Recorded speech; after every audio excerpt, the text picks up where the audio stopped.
this is an iHeart podcast. Guaranteed human. With no fees or minimums on checking accounts, it's no wonder the Capital One bank guy is so passionate about banking with Capital One. If he were here, he wouldn't just tell you about no fees or minimums. He'd also talk about how most Capital One cafes are open 7 days a week to assist with your banking needs. Yep, even on weekends. It's pretty much all he talks about, in a good way. What's in your wallet? Terms apply. See CapitalOne.com/bank. Capital One, N.A., member FDIC. Tax season has arrived, and doing taxes without the right help can feel overwhelming. Intuit TurboTax is here now to guide you through it with confidence. Match with a TurboTax full-service expert who handles everything for you from start to finish. Your dedicated expert checks every single deduction and credit to help you get the best possible outcome so you can feel confident you're getting every dollar you deserve. And the best part? You'll see real-time updates on your expert's progress right on your phone while you live your life. Plus, you get unlimited expert help at no extra cost, even on nights and weekends during tax season. Visit TurboTax.com. Only available with TurboTax full-service experts. Real-time updates only on iOS mobile app. Brought to you by the reinvented 2012 Camry. It's ready. Are you? Welcome to Stuff You Should Know from HowStuffWorks.com.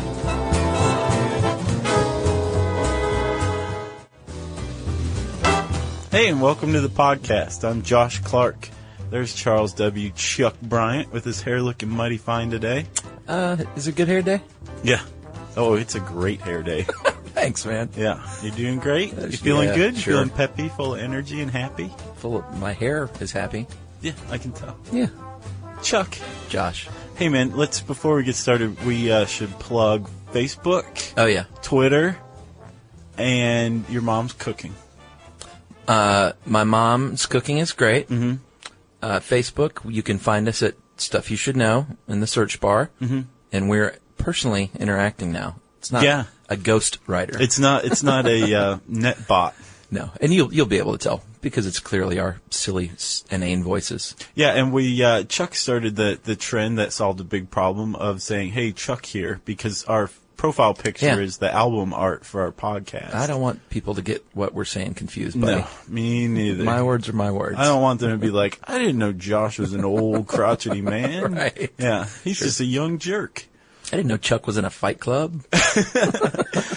So that's Facebook, and we already had a page, but we consolidated them. If you were a fan of the old page, they ain't around anymore. No. Join the new one, will you? Mm-hmm. Let's get with it. And Twitter, we are tweeting at SYSK Podcast is the name of our account, and should be funny and fun. And I'm trying to follow Coco's lead.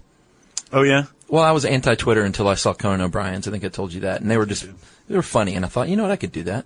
Yeah. Well, of course you can. You're Chuck Bryant. 140 characters, I can do that. Yeah. So I we're think doing it's 160, pal.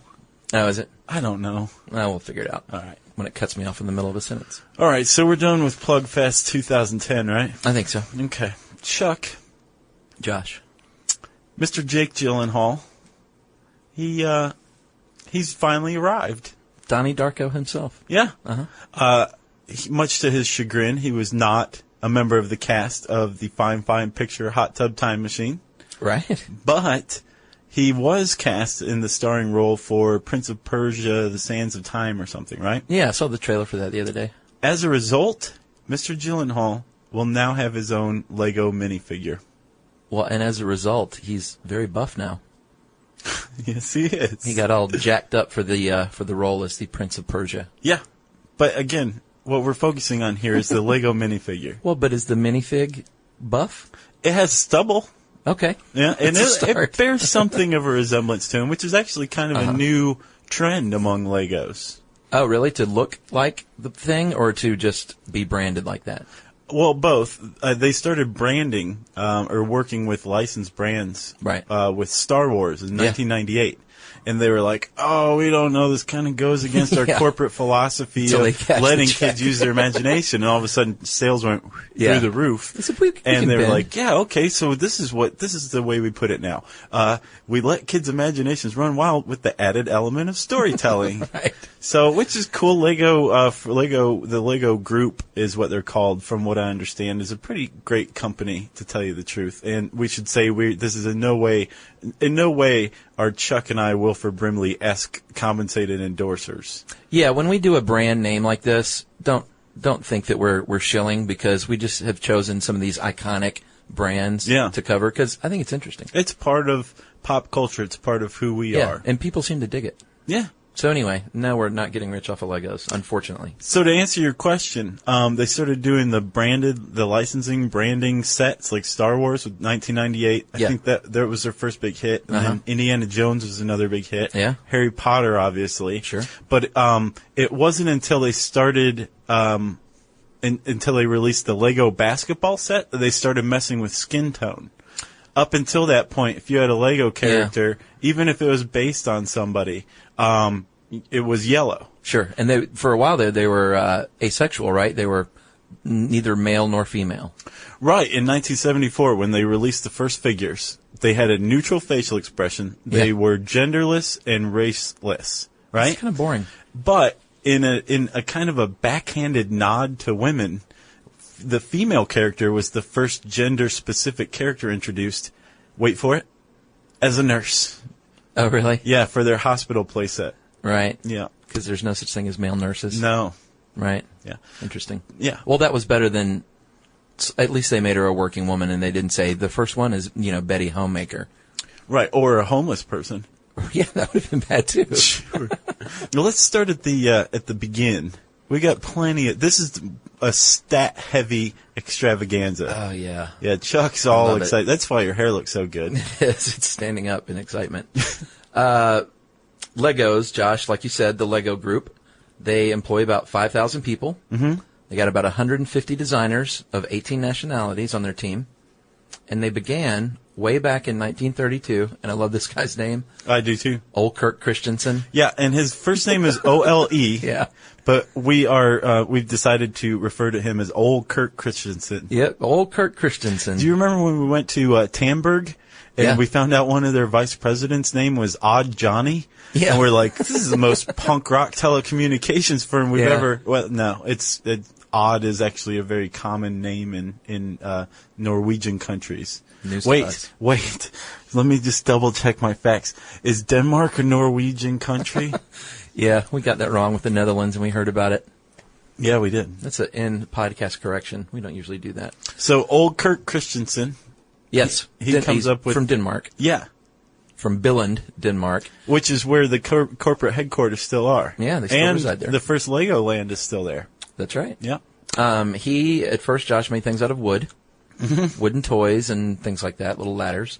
And he did so until 1960 when the warehouse burned. It was destroyed in a fire.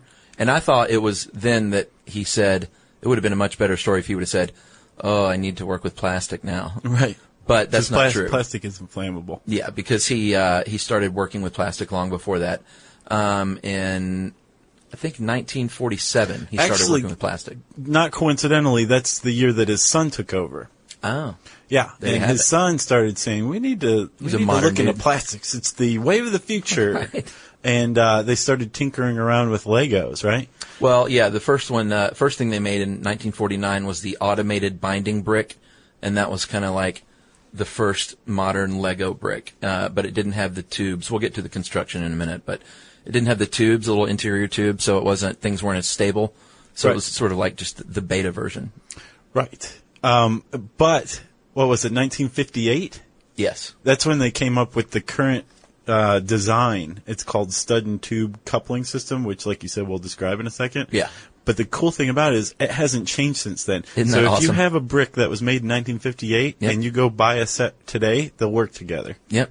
Yeah. That is, I think, one of the cooler facts of this whole thing. I got one for you. What's that? The term Lego is actually an abbreviation of two Danish words, right? That's right. Leg and godt, which put together means play well. Uh-huh. So he combined the two into Lego. What old Kirk Christensen didn't know was that Lego in Latin actually means I put together. Really? He had no idea. Huh. And I bet people think that's why he named it that. Yeah. Not true. It's not true. Look at you, Josh. Look at you. So, like I said, 1958, or like you said, was when they kind of finished the design of the modern brick, and the rest is history. In the 60s and 70s, they started introducing other facets to the Legos besides just the brick. For instance, The Lego Technique, but not technique. It's really Technic. You know what I'm saying? It's not spelled You know technique. what I'm saying? I'm reading between the lines. It hit the market in 77, and Mindstorm's Robots made their debut in 98, and that was actually a collaboration with MIT, the Technology Media Lab there. Yeah, in the 80s, right? 84 or something? No, late 90s. I think they got together with did MIT they? starting in like 84. Well, though. maybe it took that long. Yeah, I could see that. Yeah. And also their designers, you would think that all of their designers have art school backgrounds or some sort of engineering design backgrounds. I would think that. Not necessarily true, my friend. While most of their designers do have that, the company says that all designers are hired based on their hands-on work and a face-to-face interview. Really? And you don't necessarily have to have an art background. If you are a natural Lego playset designer, that's what you are. Cool. Yeah. Well, that means you and I could go and try and do that. Let's give it a shot. We man. may have to. You never know. So, Chuck, over the years, you just spanned a few decades. Yeah, sure. You know, Legos were named Toy of the 20th Century by Fortune magazine in 2000. Yeah, I saw that. Yeah. Good for them. I did too. Did you have Legos? Oh, yeah, of course. I didn't. What? I know. You know, what's funny is I noticed that they're only sold in 130 countries. I did a little background check, Chuck. Uh-huh. Right?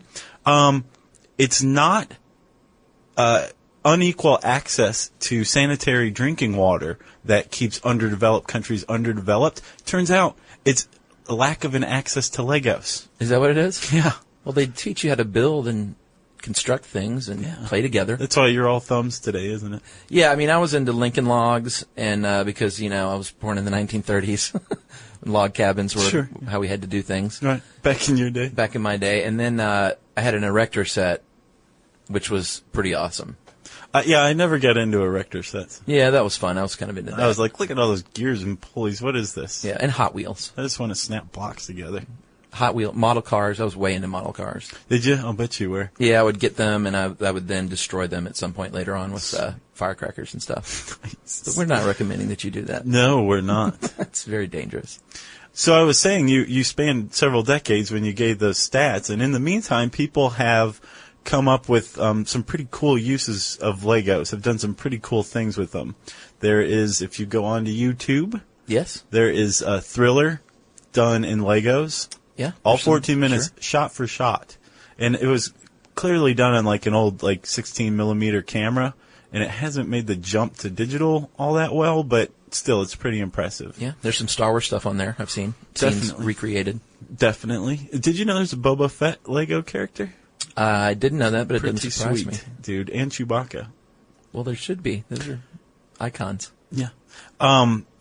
In I think 2008, Lego and Kellogg's combined shared the Blindingly Obvious Danger Award from Consumers International Really? for producing the Lego Fun Snacks, which are gummy fruit chews that look exactly like Lego blocks. Yeah, that's like the bag of glass Right. from the old Saturday Night Live. Right. Yeah. Or the Super Happy Fun Ball. Yeah. Yeah. And so, of course, those were discontinued in 2008. Yeah, that's not a very good idea. And there was a guy out there who's actually in the article, and there's a cool picture of it in the article, who created a life-size replica of Han Solo frozen in carbonite. Yeah, I've got info on that guy. Do you really? Yeah, he's a real artist. Yeah, he is. You can tell. Yeah, we'll get to him later too, though. Okay. And then lastly, Chuck, MC Escher, Relativity. Yeah. You know the steps going different, the staircases going? Who Somebody doesn't? did it in Legos. Really? It is amazing. Now, see, that's impressive to me. Yeah. MC Escher, What? Oh, come on, strong hands, please. You disappoint me today, Chuck. Sorry. That's all right. I'm just over it. How many times can I see that stair thing, you know? What? Each time you gaze upon it, you're still like riveted, aren't you? Do you know the incredibly disordered or highly ordered brain structure it requires to see things in that kind of perspective? That's not saying- amazing. It's nuts. I'm not saying he was a dummy. I'm just tired of looking at it. Okay. I think we should talk about how Lego bricks are made. It's a good idea. Josh, they start out with plastic granules, as little plastic. Yeah. What kind of Sand. plastic? It is acrylonitrile butadiene styrene. Or ABS. We'll call it ABS. And ABS comes to the factory. Well, we'll call it factory. It's a manufacturing facility in droves. They have 14 silos that are, these things are vacuumed into these silos. Mm-hmm. And all in all, a factory has close to 1 million pounds of this granulated plastic. Right, and all the plastic is already dyed, so they've got 52 different colors. Did you know they that? don't need to worry about all that. You wouldn't want to have to color it there, too. No. I wonder where that's made initially.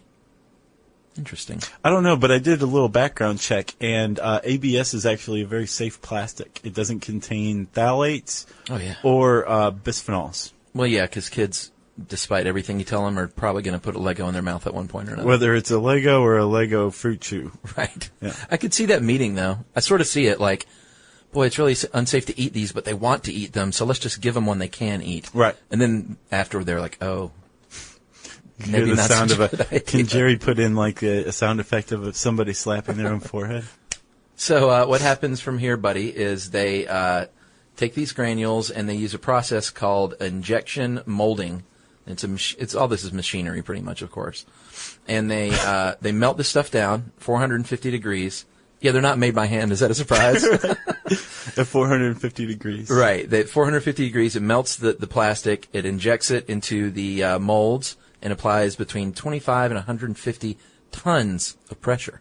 Right. And the cool thing is these the dyes that they use the injection molds that they use. The machining process is so precise. The most it's off is 0.002 millimeters. Yeah. Which is relatively insignificant for the kind of coupling system that Legos use. But first, let's talk about robots. I thought you were about to drop the knowledge there on that. Okay, let's do it. You're talking about the interference fit? Yeah. That's what it's called, Josh. It is a tube that sticks, the stud sticks into the tube, but it's slightly bigger, which is key, because that means it presses it apart and allows it to stay together using friction. Right. And the key to this, Chuck, is you don't need any kind of fastener. It's all friction. It's all resistance. Yeah. And that was that change in design that they achieved in 1958. Before, it was it lacked the tubes, I think. Yeah. So the things would fall apart pretty easy. Yeah. Now it's like, once a Lego's stuck, brother, it's stuck. Well, until you take it apart. Exactly. But, I mean, think of how many pounds of pressure you have to use to overcome that friction fit. Yeah, that's true. It's a lot. Like, at least 2. That's true. So where were we? Pressure. They apply all that pressure, makes it into the little mold, takes only 7 seconds. Then they spit it out, cool it, goes into a conveyor, into a bin, goes from a bin into the packaging. We could get specific there, but it's not the most interesting thing in the world. Well, I think the cool thing is they have robots that weigh the packages. Yeah, that is kind of cool. The reason when you get a Lego set, you get different bags, right? Because these designers have said, we need X number of these blocks and X number of these blocks, and they put them in different bags so that you can just throw this prescribed assortment of bags in a box, and there's your play set, right? Yes. And then they have robots that weigh the bags before packaging to make sure they weigh the precise amount. Pretty cool. And if they don't, that's when humans come in. Yeah, humans come in and do a little QA along with machines. Machines perform the drop, torque, tension, compression, bite, and impact tests. And humans... The bite test is my favorite. Yeah, humans use a little beaker, I guess the size of a child's epiglottis, maybe, to make sure that it can't, a piece can't, choke a kid to death. Right. Because that's a really important step in this whole process. Definitely. And the bite test. And one of my favorite stats, Josh, is out of every million Lego pieces made, only about 18 fail these tests. Yeah. That is 0.0002. No. Yes. 0.0002.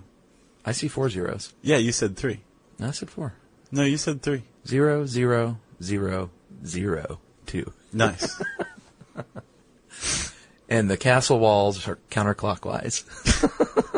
Support for the show comes from Public, the investing platform for those who take it seriously. On Public, you can build a multi-asset portfolio of stocks, bonds, options, crypto, and now generated assets, which allow you to turn any idea into an investable index with AI. It all starts with your prompt. From renewable energy companies with high free cash flow to semiconductor suppliers growing revenue over 20% year over year, you can literally type any prompt and put the AI to work. It screens thousands of stocks, builds a one-of-a-kind index, and lets you backtest it against the S&P 500. Then, you can invest in a few clicks. Generated assets are like EFTs with infinite possibilities, completely customizable and based on your thesis, not someone else's. Go to public.com/podcast and earn an uncapped 1% bonus when you transfer your portfolio. That's public.com/podcast. Paid for by Public Investing. Brokerage services by Open to the Public Investing, Inc. Member FINRA SIPC. Advisory services by Public Advisors LLC. SEC registered advisor. Generated assets is an interactive analysis tool. Output is for informational purposes only and is not investment recommendation or advice. Complete disclosures available at public.com/disclosures. On eBay, every find has a story. Like if you're looking for a vintage band tee, not just a tee, the band tee from the last show your favorite band ever played. You wore it everywhere. Then your girlfriend started wearing it, which was cute until she dumped you and took it with her, which was not so cute. Yeah, well, anyway, now you're on eBay. And there it is. Same tee from the same tour. Still living in your memory, rent-free forever. See, the things you love have a way of finding their way back to you. But eBay isn't just for getting whatever your ex-boyfriend or girlfriend stole back, right? No, it's also for that rare championship foul ball you caught, then heroically gave to the kid next to you. And where else are you going to find your first car? The one you wish you'd never sold. But now, finally get the chance to take it back home. For good this time. So shop eBay for millions of finds, each with a story. eBay. Things people love.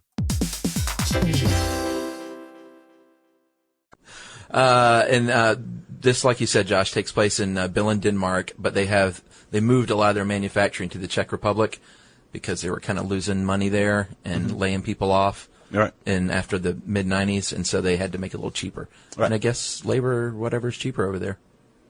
In Czech Republic? It must be. I guess so. So that's why it's there now.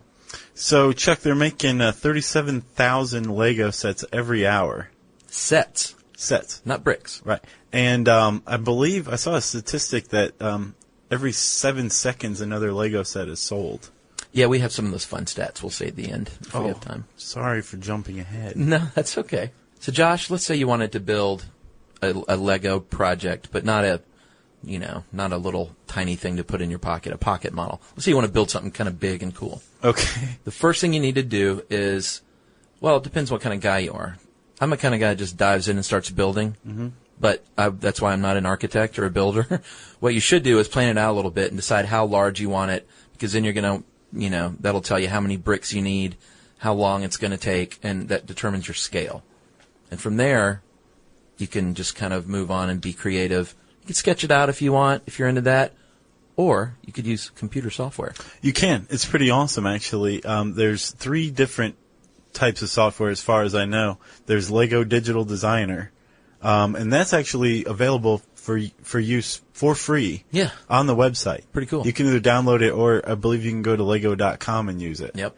There's also LDraw, which is basically a type of CAD, computer-aided design software. Right. And then there is Bricksmith. That's it on Bricksmith? That's it, man. And people use these to do things like, create the Statue of Liberty with a lightsaber. Yeah, that's a fun one. Or a scale replica of the Brooklyn Bridge, or right, or Yankee Stadium. Yes, Legoland. I have pictures of that actually. I'll show you. The thing I thought was cool is when Tracy for this article interviewed the one guy that you're talking about, Nathan Sawaya, and he's it's sort of like real architecture and real building techniques. Like you should stagger your bricks for a wall because it's sturdier, and you can put, for hollow things, you can put interior columns, and it sort of follows the same rules of standard architecture, which I thought was kind of neat. Right, and this isn't lost on Legos. They've recently released the Lego Architecture series. Did you check these out? No. Dude, they have a couple so far. They have the Guggenheim. Okay. Okay. My favorite, they have Falling Water. Ah, very nice. I Frank think Lloyd Wright? Yeah, it's pretty sweet. And they have some iconic landmarks. I think the Space Needle is one of them. Right. But it looks pretty slick. What if I was like Frank Lloyd Wright? Pfft, I'd come across this table at you. square houses, please. Yeah, and we've been trying to figure out how to do a Frank Lloyd Wright podcast. And Yeah. we got, I'd say, pretty far into the research process to do it. And Way far. figured out, like, we can't do this. It's just too visual. Yeah, us sitting around describing falling water, it's Yeah. just like somebody should slap us in the face. Yeah, it'd basically just be like, it's so awesome. Yeah. No, really, it's awesome. And there's a river that runs underneath it. It's awesome. Yeah. I'm done now. Go ahead. Okay.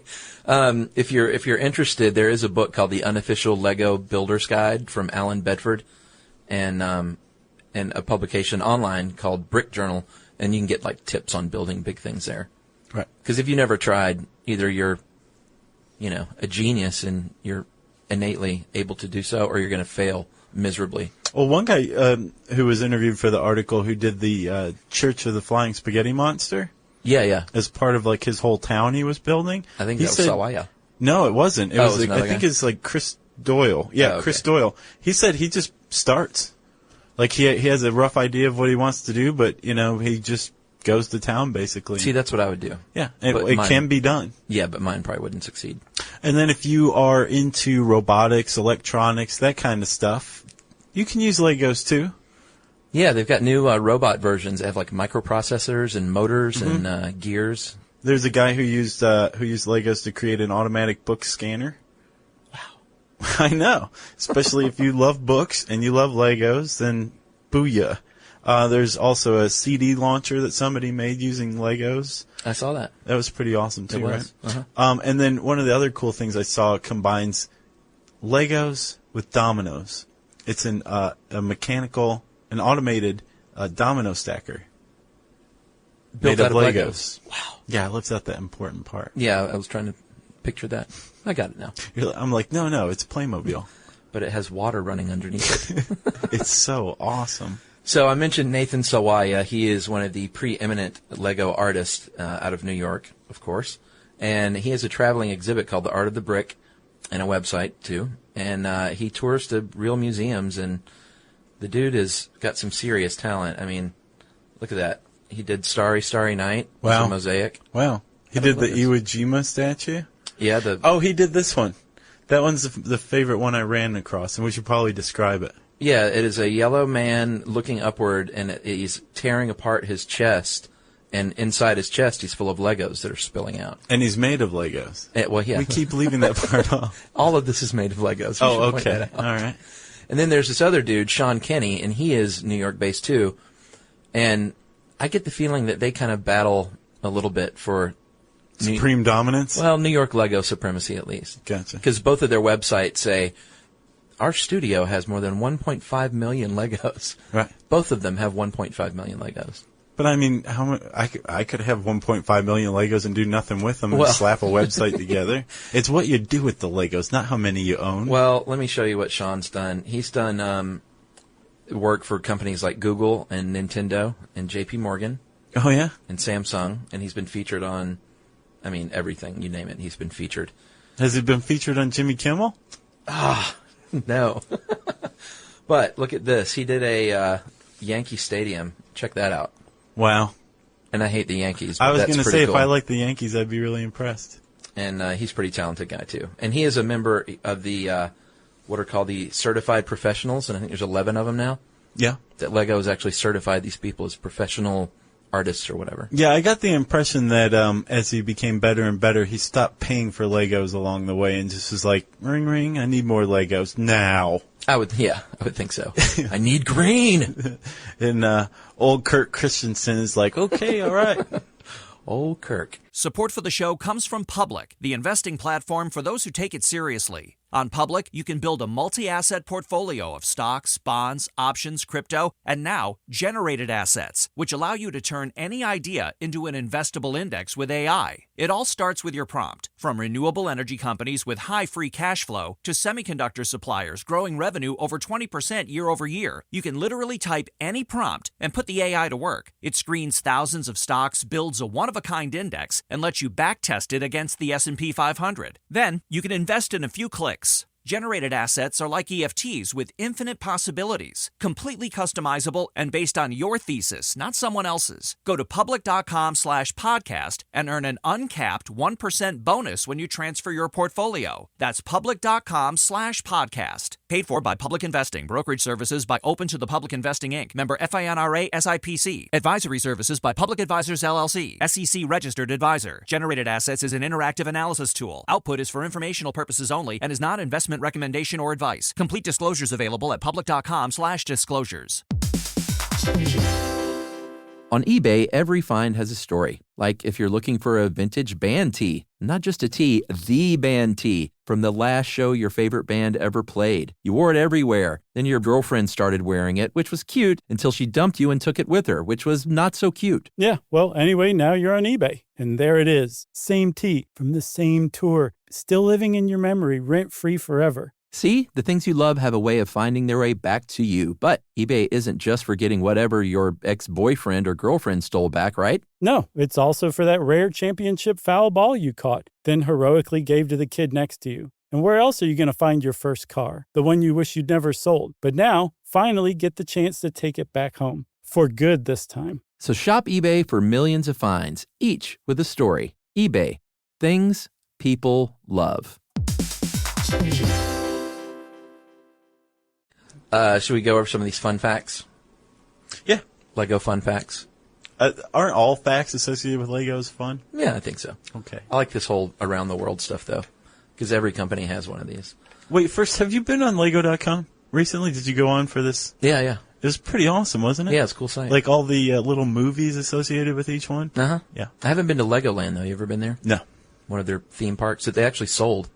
Yeah, to Merlin Entertainment or something like that. To Merlin Olsen. Yeah. His ghost.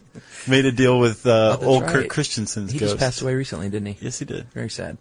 Yeah, they sold those because they became unprofitable, so they kind of restructured and moved some things around. Now they're in the red? In the black. In the black. Fun facts, Josh. Here we go. More than 400 million children and adults will play with Legos this year. Yes. And I don't know what year they said that was, but it's probably every year. I saw their 2009 investor catalog or really? prospectus, I guess, and it said that same stat. So You can put all your money in Legos? I'm going to put a substantial amount of it. They're actually privately owned, so I don't think that's possible. If you built a column, Josh, of 40 billion Lego bricks, it would reach the moon. 40 billion? Had to count those zeros. I've got one. Go ahead. Lego is the largest tire manufacturer in the world. Yeah, little teeny tires. Mm-hmm. Pretty cool stat. How many do they make a year? Oh, I don't know. Do you have that stat? Yeah, I do. 306 million? That's what I got too. All right. Somebody else is in the 2009 investor prospectus. On average, Josh, this is my favorite one. There are 62 Lego bricks for every single person on Earth. Yeah, I like that one too. Wow. 4 billion hours. That's the amount of 5 billion? 5 billion. 5 billion hours. That's how much people will spend playing with Legos in a year on average. Yeah. So not one person, not per person, but Yeah, I mean sure. combined. Everybody playing with Legos. Right. You out of fun facts? I'm out of fun facts. I mean, there were more, but I've got one for you. let's hear it. Remember we talked about, I'm fascinated with the minifigures. Yeah, the minifigs, as they call them. If you're in the know, if you're one of the 11 certified artists. Right. We talked about how they were originally gender neutral, race neutral. They were also emotion neutral too. And it wasn't until 1989 when Lego started releasing their pirate set that they realized, hey, man, we might need some facial expressions on these people.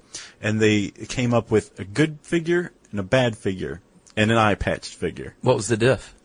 Do you know? I think scowl and smile Oh, okay. to differentiate between the good guys and the bad guys. And Sure. from that point on, they started having facial expressions. Wow. Well, good Yeah. for them. And I think I have one other.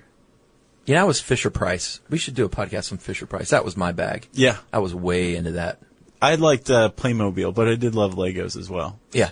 And then Chuck, the minifigs, Yes. 4 billion of them on the planet. There's only 6.5 billion people. 4 billion on the planet. Technically makes them the largest population group in the world. Isn't that cute? Because they're so tiny. That's so cute. And I think that's it, buddy. I think so. I mean, there's a lot more. We didn't cover all of it. No, there is something else. Yeah? Hold the presses. You Stop the presses. were talking about them selling Legoland. They did this huge restructuring in, I think, 2004 because they peaked in 1998. Yeah. With their Star Wars sets. Sure.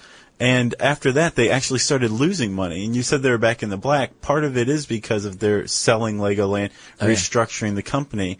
But one of the reasons, actually probably the main reason why Legos took such a hit was because of... Mega Bloks? No, electronics. Oh, well, I thought their patent ran out, too. That had something to do with it. That was definitely part of it, but they think that, Legos are having trouble competing with MP3 players or video games or all that. So... Lego remains optimistic, buddy. I have a little tidbit of nice Danish optimism in broken English for you, courtesy of the Lego Group. You ready? Yes. I quote, "But the Lego Group is in no doubt that the Lego brick will continue in future to be relevant to children of all ages. Period. A world of imagination and total absorption. Period." That sounds like they literally said that in their native language and then just typed it into Babelfish. Yeah. Babelfish, I think that's right. Yeah. Well, they have my nephew Noah plays with the PlayStation game. They have an Indiana Jones Lego game. Yeah. So they're trying to get a piece of that market too. I think they got a good piece of it. They have a Star Wars game too. I think they have more than the trilogy in Lego. Yeah, they'll be around. They're fun. I think so. Yeah. So that's it, man. If you want to see, really honestly, I know we say this every time, like, go read the article on the site. Sometimes we've covered the article, gone beyond the article. This is not one of those cases. If you want to see just a series of super cool Lego pictures, a Lego brick field guide complete with precise measurements. Yeah. And just a bunch of other information that we didn't even touch on. Type how Lego bricks work, because technically there isn't a word called Legos. It's Lego bricks, but hey, we named ours how Legos work. Right. Type how Lego bricks work in the handy search bar at howstuffworks.com and it will yield that article, right? Indeed. Listener mailed. Not quite. Oh, okay. I wanted to give a little shout out. I had met a couple of fans this weekend, finally. That never happens. What about the Henry Clay people? Well, yeah. But I mean, yeah, sure. You're right. Okay. I'm going to plug their album, actually. It's coming out in June. They got a new album coming out. But I'll wait on that plug. Oh, okay. For when it's, when I have the drumming up the release date. Interest. Jerry and I, over the weekend, went to a play of sorts. I think it's so cute you two are dating. Live theater. We're not dating. Called Looking Glass Alice, based on Alice in Wonderland by Lewis Carroll. Mm-hmm. And Doug and Lindsay are in the show. Lindsay's Alice. And actually, there's only 5 people in the show, so literally whatever percentage of the cast that is. 1/5? Are fans of the show. 2/5? 2/5. And so Jerry and I went with Emily, with my wife, and met up with them afterward in the green room, which was really green. Mm-hmm. And they were super cool, and we're going to take them out for barbecue while they're here, and just wanted to thank them. Oh, are they still here? Yeah, it's like a 6-week run. Where are you going for barbecue? Well, I was going to say like Daddy D's, but that's my friend, little dingy. Let me yeah, but it's really great barbecue. It is. Daddy D is listening. Your barbecue rocks. Sure. I would recommend that or Fox Brothers. Well, Fox Brothers is a little more the kind of place you would want to take someone from out of town. Yeah. But they're kind of into Fat Matt's. They want to go to Fat Matt's. Okay, that made an appearance in Up in the Air. Yeah. Yes, indeed. Yeah. Okay, well, that's it for the Atlanta barbecue scene. Right, and I also wanted to shout out to Emily had a craft show last weekend, and one of her fellow crafters, her name was Julie. Oh, wait, is it Julia? Now I feel like a jerk. Just say both. It's either Julie or Either Julia. Julie or Julia. She was really nice, and what she does, she has bought some of these, and I've seen other people that do this now, and I'm mentioning it because it's just so cool. Those old printing presses from like the 1800s. Yeah, I have several. Yeah, no, you don't. She's resurrected these things, and they're huge, and she does like real printing on cards. There's no computers involved. And it's just like those dag-nabbit computers. I know, huh? but that showed pictures of her in front of this huge machine, and you crank it with your foot, and it turns all these gears, cool. and it's just very really steampunk. Cool. And she was, it is very steampunk. But she has a website called redbirdinc.com, and I don't know, I think you should support people that, like, resurrect. She said the machines hadn't been used in, like, 70 years when she got a hold of them. Anyway. People used to have to walk uphill both ways in the snow to use those machines. To print. All right, Josh, this is a listener mail in honor of Mother's Day. This should come out sometime near Mother's Day. Well, hold on. We haven't even laid a part where we can do the music. Chuck, is it time now for listener mail? Yes, Josh. Setting Jerry up. So like I said, hopefully this will come out sometime around Mother's Day, because this is from Nora, signed Nora, a mama from Missouri. Okay. Hello, fellas. While driving my oldest son to start his freshman year of college this fall, I was trying to be cool, she put cool in quotes, and ignore all the mommy emotions bubbling up, so she was getting sad. Oh, thank you for translating. Yeah. For the hour-and-a-half drive, my son brought out his radio iPod gizmo and entertained his brother and me with your podcast, starting with the one on Ponzi schemes. Nice. You know how to say it, clearly. We were totally involved, thought-provoked, and sparked a great conversation or two. After handling the separation without too much embarrassment, and upon arriving home, I decided to go for a run to help shake off my mommy blues. The inspiration came to look up the podcast and load some on the iPod gizmo thingy. While running and listening, I added that part. While running and listening, I was struck by the whole circle of my baby teaching me a trick or two as he heads off into the world. Now I get warm fuzzies each time I head out for a run and choose my topic. That is so cute. Isn't it? And I look forward to running more than I have for a while, so extra bonus. Now, my youngest son, looks for podcasts he wants to listen to with us on car trips. She's really excited about this. Yeah, we're bringing the intergenerational gap together. She says, hooray for more family time with the teenagers. Who knew? Every time you encourage emails at the end of podcasts, I think about sharing our little story. The kids would roll their eyes if they knew I wrote in, but they love what you do too, and we hope you keep up the good work.